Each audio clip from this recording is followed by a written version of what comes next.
Lyssa here. Welcome to the coaching studio. And today I have in the studio Miss Emily Golden. She is a author, speaker, and master certified coach with the ICF who specializes in executive leadership and career coaching. She has a 17 years of corporate human resource experience, plus practical experience with more than 3,000 hours of coaching. She has a deep understanding of the human mind, spirit, and potential. Her clients range from seasoned executives to emerging leaders to career changers who utilize her support to close the gap between where they are and where they want to be. Emily's ontological approach allows individuals to clarify their goals, shift beliefs and habits, take risks, execute brilliance, and make quantum leaps rather than incremental improvements. Her patience and brilliance allows others to discover aha moments that enable what once seemed impossible. As a result, her clients emerge as leaders who bring value, impact, and connection to their professional and personal lives. Emily has also written a book called The New Golden Rule, The Professional Perfectionist's Guide to Greater Emotional Intelligence, a More Fulfilling Career, and a Better Life. And she has a brilliant review by Rich Litvin of The Prosperous Coach, which I thought was just beautiful. Emily Golden is one of the most talented coaches I know, with a background of years in talent acquisition. She understands people and organizations at the very deepest level. If you are a high-level leader like Emily's clients, the New Golden Rule will help you understand yourself better in order to take your career and your life to the next level. Emily, thank you so much for being on the coaching studio. I really appreciate this opportunity. Lyssa, thank you for having me. Yeah. So, you know where I start on these questions. I really am curious about your coaching journey. How did you end up in this conversation with me today? Well, it's a good question. I, as you said, spent 17 years in corporate human resources, climbing the ladder, and with each promotion and each great performance review, I was just reckoning with a dissatisfaction, a feeling of I'm supposed to be happier. I'm supposed to be more satisfied with where I am and professionally, and I'm not. That was happening as as I became a mother, and then as my daughter at the age of 5 was diagnosed with a neurological condition called Tourette syndrome. So at the point my daughter was diagnosed, the diagnosis hit me like a ton of bricks, partly because I was going to work and working my job, but then I would come home and I'd have my babies at home who were my respite, my space, my place to be happy, to play. Not always, of course, but there was something really comforting in that. And then all of a sudden my home life becomes fraught with this new diagnosis, and the diagnosis is not a simple one. She has a complex case, and at the beginning it was very complex before we figured out how to best support her. I say all of this because it really did impact my journey professionally. About 3 years into her diagnosis, my husband and I made a joint decision to create our life so that I could make a career pivot. And what I mean by create our life was we had to, I wanted to leave my job in corporate, but of course at that point, I had the golden handcuffs and we needed my income. Mm-hmm. So I couldn't just up and leave. So we had to start planning for making that move. And I didn't even know what it was that I wanted to do, but I knew that what I was doing wasn't it. But of course, I couldn't speak about that, right? I couldn't talk about that publicly. So we wound up moving to an area where the cost of living was less. I got a job where I was working from home. And I started to explore other career options. I wound up finding coaching in that process, and actually thought I would become a parent coach And I signed up for a coach training program as part of that goal to become a parent coach. And I had created this vision for myself. As I went through the coach training program, though, it became abundantly clear that there were pieces of my corporate work that I didn't want to lose. Yeah. And I loved working with professionals.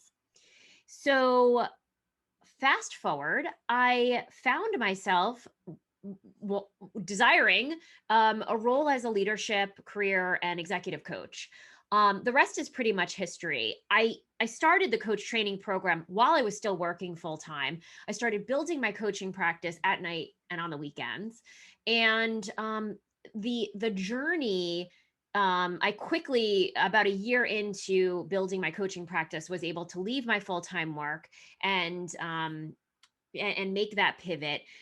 It was not an easy one. It was scary, but I truly have not looked back. And I've now built Golden Resources. I absolutely love the work I get to do with leaders and professionals. And I'm also able to show up as a mom in a much more present and powerful way for my children. Mhm. Yeah, beautiful. And you talked about something just now, which I think is I don't know if it's common. It feels common because I think I went through something similar, but this transition from one place where you knew a lot into this new space, it's this sort of transformational journey that happens as people decide to become a coach and transition their career. How did you support yourself? I mean, not financially, but emotionally through that sort of what is it? It can be a very, I don't know, wonky transition, right? So the transition from one career to the next, or the transition Yeah, from not knowing what I was going to do? either. Yeah. So the transition from one career to the next was really challenging because I didn't know this until I started my work in my transformational work in coaching, but so much of my value is rooted in what I know, what I Hmm. knew. And so leaving my corporate work meant I'd have to like learn a whole new skill set. And who was I in the in between? And it was actually the best thing that could have happened to me because it had me come face to face with who am I separate from what I do in the world. And I now know that woman intimately, which is a great thing to know because should my career, should I not be the career woman that I am? I know who I am separate from all of it. Yeah. And by the way, I don't ever believe I will stop with the work of coaching because I just love it so much. But it was absolutely scary. And as a master certified coach, working towards mastery in this work is some of the most confronting work you can do because you Hmm. have to unlearn so much that as that culturally you have learned in terms of relationship skills, in terms of some of the very things that drew me to coaching, my ability to work with people, to get to know them well, to establish relationships, and to build trust. Some of those things I had to unlearn how I was doing them because my being was off, right? Right. I was being forced. I was pushing my own agenda. Ding, And ding, ding. Hold on. Can we just yeah, stop there real quick? Because I think that is one of those insights that is is profound in this process of moving from PCC to MCC, right? Is this sense of it's not about throwing the baby out with the bathwater. You still need to find your own authentic voice. And yet, the way that we're being is off. And how we're in presence with our own agenda for other people is not as useful as we could be. So I really appreciate that you brought that forward. And I'm sorry I interrupted you, but that is big stuff. Yeah. no, not at all. I mean, it was confronting and again transformational to learn how to hold that space. And I think sometimes, what would my career in corporate have been in talent acquisition and talent development had I learned these tools? early on. Mhm. Yeah. Um, Yeah. had I been able to show up for the people that I supported in the same way that I can as a coach now, um, I believe it would have been transformational for those people. Mhm. Um, so it was quite the journey to make that shift. And I guess a big part was also believing that it was completely possible for me to start my own business. I never related to myself as an entrepreneur, which is so funny because now I I'm I think, how did you not see that entrepreneurial life is ideal for you, Emily? But I just didn't see it. I didn't. Yeah. And it is that funny thing until, it's the irony, right? Of until you go, how would you know, right? Like we get told as, young people, you need to get a career, you need to work for an organization. And I did something very similar going into private practice was, I don't know if I can do this. I don't even know if I'll like it. And now I can't even imagine my life in any other way, right? Absolutely. Yeah. So when you think about this coaching journey into MCC, what was one of the biggest insights you made about yourself and or how it impacted your own personal life, this journey that you went through? The impact on my personal life has been nothing short of seismic. So, first off, I'll start with my relationship with myself. I, like many people listening, I'm sure, was my worst critic.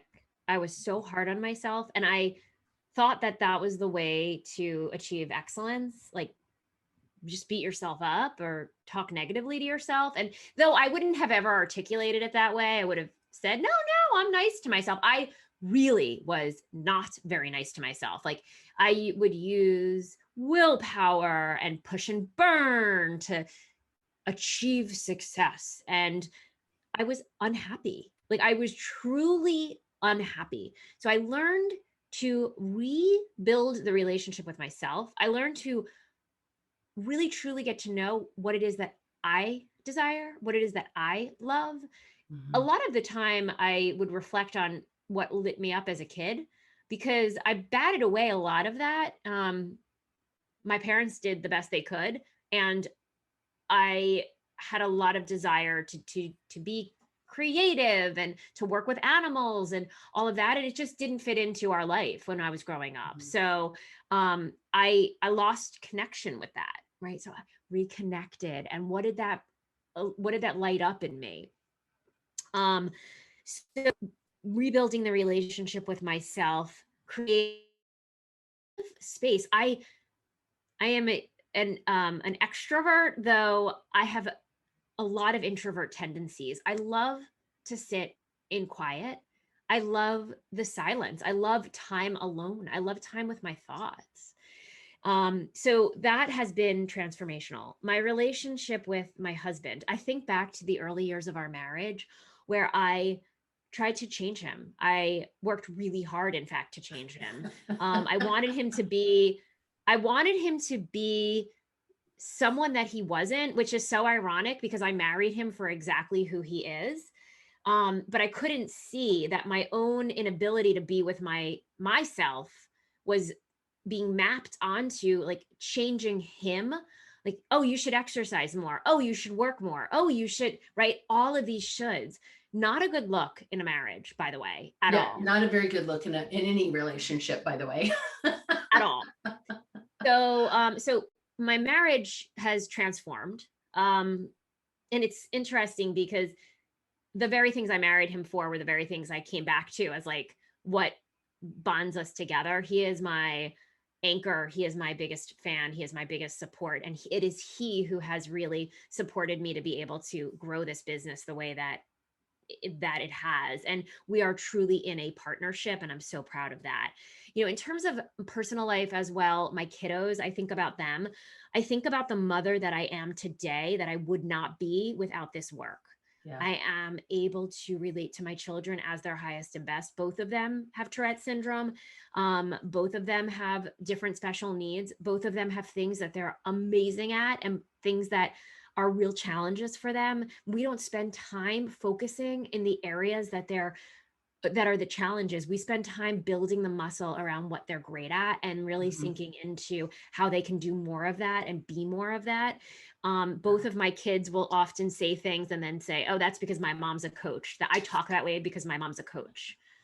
And I also love that I get to be a model for my children of what it looks like to have a career that you love, right? Like, how cool is that? Now my kids get to know that they can do that too.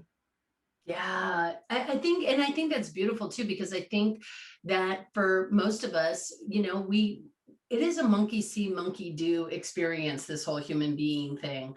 And if we see our parents having the capacity to be joyful in the work that they do, right?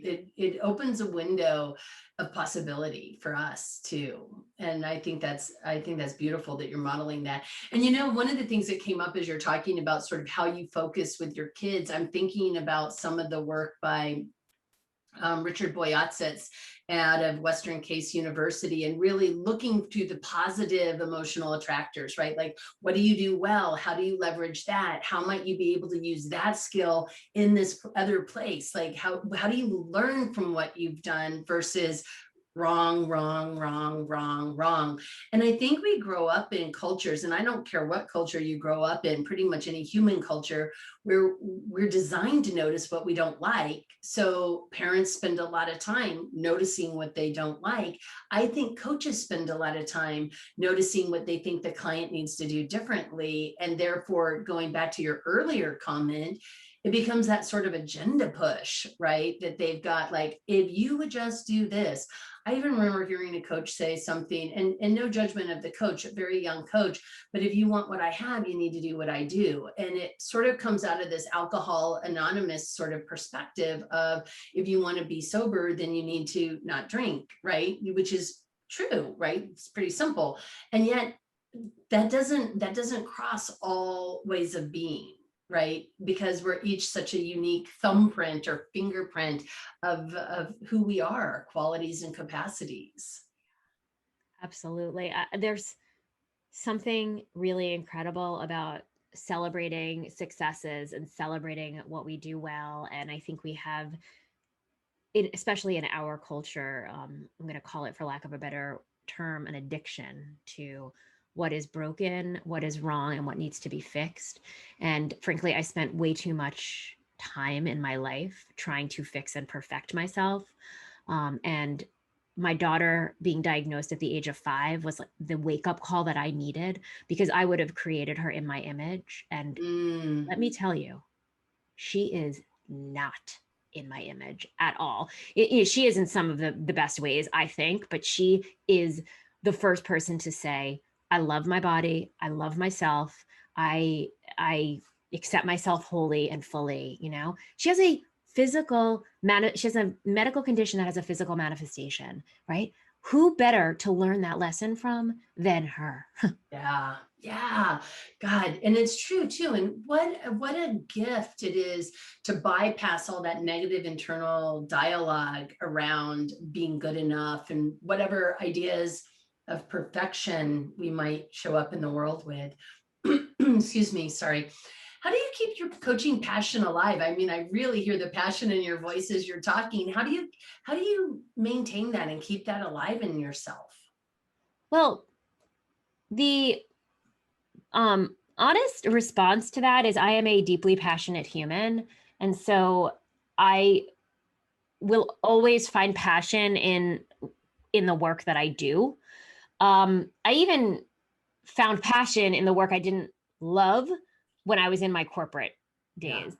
Um, because I am so now aware of my vision and grounded in the vision of the work that I do, that gives me a place to anchor when I'm not feeling super passionate, Mhm. on the days that I'm not feeling super passionate. So the things that can take me out of feeling passion is my own physical well-being being off. I have a medical condition myself, and it's chronic, and some days it flares, and it flares big time, and other days it's not even a thought, like today, not Mhm. even thinking about it. But that can impact me. So I really like to ground into my vision of bringing heart-based leadership into organizations, working with organizations as organisms for community and for transformation in and of themselves. I love working with neurodiverse individuals, so humans who have different neurological differences, ADHD, anxiety, whatever it is, autism, and supporting them to become more emotionally intelligent and more able to play in the system of the organization. How much fun. Yeah. And I think that is definitely a group of people who when, like any human being, when they're ready to really start working on these things, can have such success in self-awareness, just like the rest of us, just like everybody, all human beings. The attention we put on our own self-awareness seems to play out very usefully in our lives. I think that's wonderful, though. And what do you think the biggest misconception about coaching is that you run across? I'm going to hire a coach as an accountability buddy. Yeah. That's one. And then the other is, I'm a coach and it's my job to keep my client on track. Mm-hmm. So the accountability buddy, first off, if we are far more than accountability buddies. And I encourage my clients to have an accountability buddy, someone outside of me that they can build and establish a relationship with, to hold them to the practices that we co-create. I am not interested in an accountability buddy relationship. I am interested in transformation. The second thing is, as a coach, it's my responsibility to keep my client on track. It is your client's responsibility to keep your client on track. It is your responsibility to be supporting your client to identify what is getting in the way of achieving their desires. And it is your responsibility to stand boldly and powerfully in the reflection of that. Your value as a coach and as a human is not dependent upon your client's results. And I share that because I need to hear it over and over and over again. I love my clients. I love them so much. And that may sound weird, but I see their greatness. And sometimes it's painful to watch the icky, sticky middle when they're in the process of their own transformation. And I always have to remind myself, like, this is their process, trust their process. They are not on my timeline. They are on their own timeline. Yeah. Yeah. And I mean, and I think it's kind of funny. Like, we have all kinds of stories and metaphors, but you cannot walk another person's journey for them, right? I mean, you just can't. You don't live their life. We're a short-term solution for somebody else's long-term experience.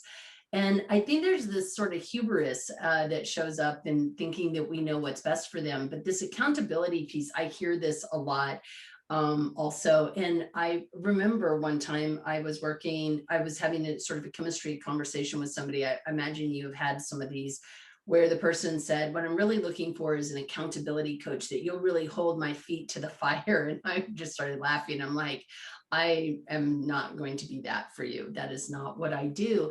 And I think there's also this piece around letting go of the idea that that's my job, so that I can then choose the clients that resonate with me versus choosing just any client, even though I'm not going to enjoy being somebody's accountability partner. Like, it is way more interesting to me, to your point, to find out, like, what's in the way that they're not holding themselves accountable. Like, you say it's important to you, what's going on there? Far more interesting. Yeah. Absolutely. What do you think is something that coaches on that journey to MCC themselves, or at least coaching at a much more transformational level, need to hear? It is drop the formula. It is not a formulaic process. I understand that it's useful sometimes to have acronyms or tools or whatever. Be more of who you are. I feel like at the beginning of my coaching journey, I had to unlearn a lot. And then I had to learn the competencies, and I had to really become intimately familiar with what coaching is and what coaching is not. And then once I got to the PCC level and I had, coached for thousands of hours, it started to become like, I need to actually sink into being more of who I am. That person that always was there, but just was kind of hiding in the wings because she thought that she was going to mess it up, or she was going to bring too much of herself into the space. So, the real breakthroughs for me came when I finally was willing to bring my full self and take certain risks to create that trust and intimacy at a real deep level. Can you think of, like, when you talk about that, creating that or trusting yourself to bring that forward, is there like some example that really illustrates that evolution that you went through? So when I first started my co-coaching, mentor coaching towards my MCC, I relied on silence. I overused silence. So it became almost formulaic for me. And I would have assertions. I would see certain things, but I would be hesitant to bring them because I thought it would land as, again, my agenda, or I was putting me in the space. I can't think of a specific example, but once I started to recognize that I had something to say, and that by simply labeling it my assertion, which I had been trained in, but for whatever reason, I just hadn't been using, or, saying, may I reflect boldly to you? That's when things started to shift. And sometimes I didn't even label it. I would just say, this is what I'm hearing. This is what I'm sensing. This is the intuitive hit that I'm getting. And that's the truth. Like, that's actually what's happening in the moment. And I had learned to censor that because it was getting in my way initially. Yeah, I mean, I'm really hearing that transparency and self-trust really showing up. And it's funny, I was talking to somebody else about this also, but one of the things that I see that is very similar is, like, your intuitive hit may be right on, but the coach then goes on the assumption that it's right and doesn't just even ask the client, like, here's the intuitive hit that I'm getting. What do you make of this?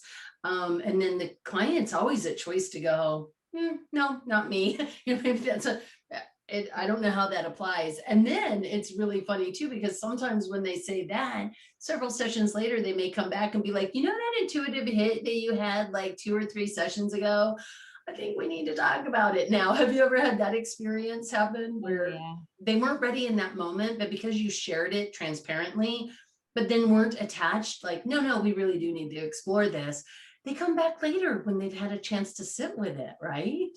And along those lines, I'm never shocked, but always surprised when a client comes back and says, you reflected X, or you said X in a session, and it really stuck with me. And I'm thinking, I did?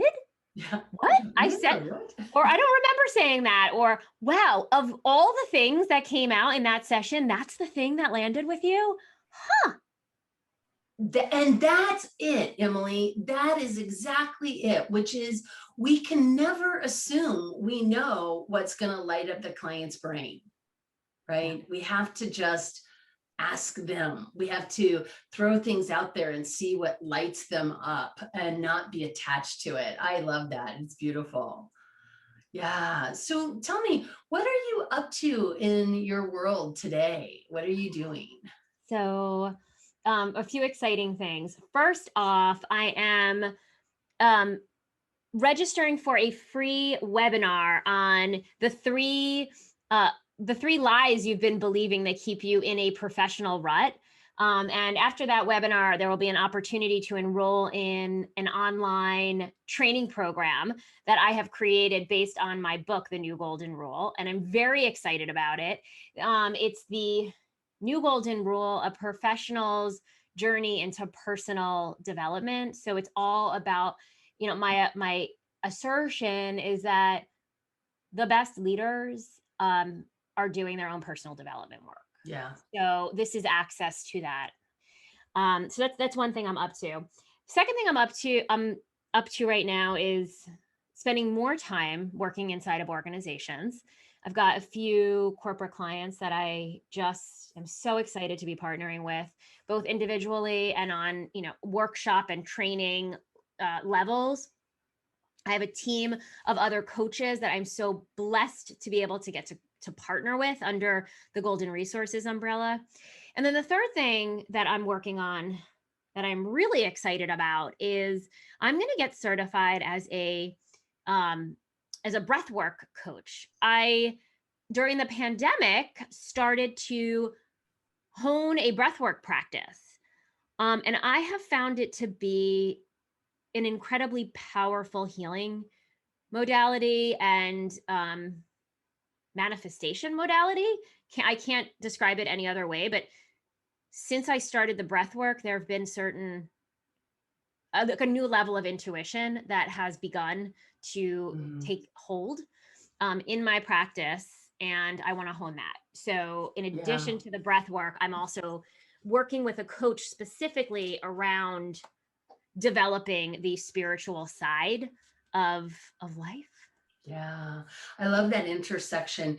And, it's sort of interesting as you were saying that the thing that showed up for me is, you can go maybe depending on who you are, 6 months or so without food. You can go maybe 2 weeks without water, but you can go how many minutes without breath? Like breath is so vitally important to our capacity to be present, to be alive, frankly. Wonderful. And I'll have links to your website below and people will be able to come and find you. Oh my gosh, thank you so much for being on the coaching studio and talking with me today. I really appreciate hearing about your journey and about your wisdom and your insights. This has been just so much fun. Thank you for having me. Thank you for providing the opportunity to share with you and to share with your listeners my journey. And hopefully for someone listening, it sparked some new awareness or resonated on some level. It's really been a pleasure for me to be here with you. And just real quickly, also, I want to just throw this out because you're such a beautiful example of this. Very few coaches just do coaching, right? Like there are like these multiple things that coaches are doing. And you're such a great example of these sort of multiple, streams of interest that you're working on. And I think that's really important for coaches to hear also, that it's not like you leave your business and you start your coaching business and then all you do is coaching. There's like all these different things that you may be doing that all feed on and build the foundation of your business. Yeah, that's part of the fun, I think. I think so too. It is ever changing and keeps your brain alive.